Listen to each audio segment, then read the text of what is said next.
Hey, what's going on, guys? Hope everybody's doing well. I promise you guys a more in-depth um, video on coping skills and everything like that. So I think we're gonna do a couple videos on deep breathing, meditation, and grounding. So the first video I want to talk about is deep breathing. I have worked on deep breathing with a lot of my clients. Deep breathing is essential to organizing the mind and getting it focused in the right direction. People addicted to drugs. You know what I mean? They're not taking time. Taking deep breaths and to control their thinking.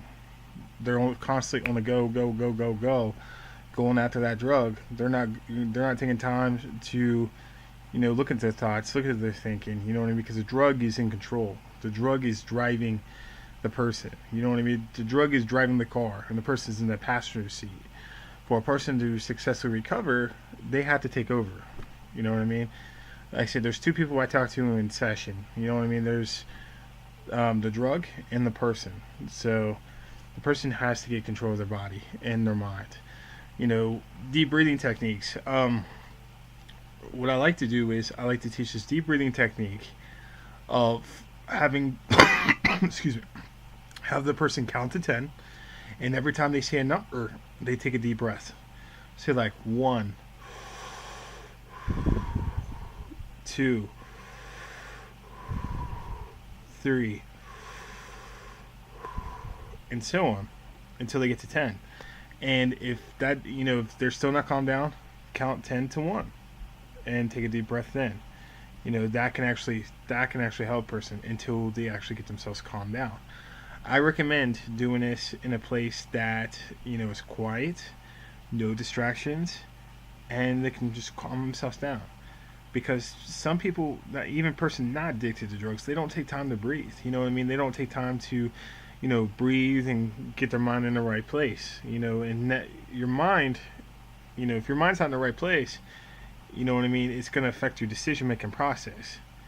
So, I teach that deep breathing technique. I teach another one where you walk in a straight line, and every time you take a step, you take a deep breath, and you turn around and you walk in a line again. You know what I mean? It keeps the mind grounded. You see what I'm saying? It keeps it focused on what it needs to do. So those are two deep breathing techniques that I teach to my clients. You can utilize them and see how you like them. You know what I mean?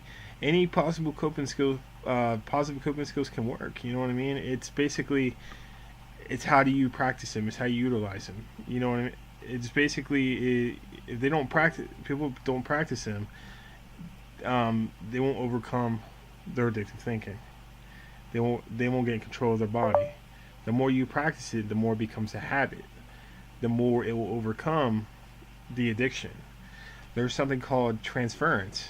I see this all the time with people addicted to drugs.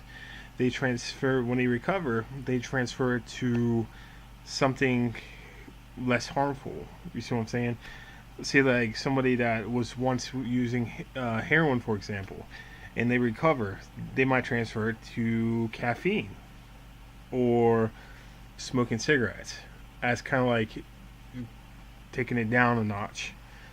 What I like to do is I like to officially get them off that cycle. You know what I mean?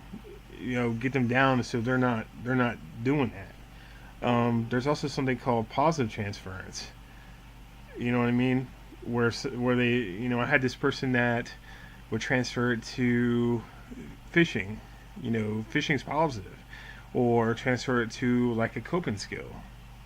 They can use coping skills such as meditation, which is going to be talked about in another video. So um, hope you guys like this video. Hope you guys learned something.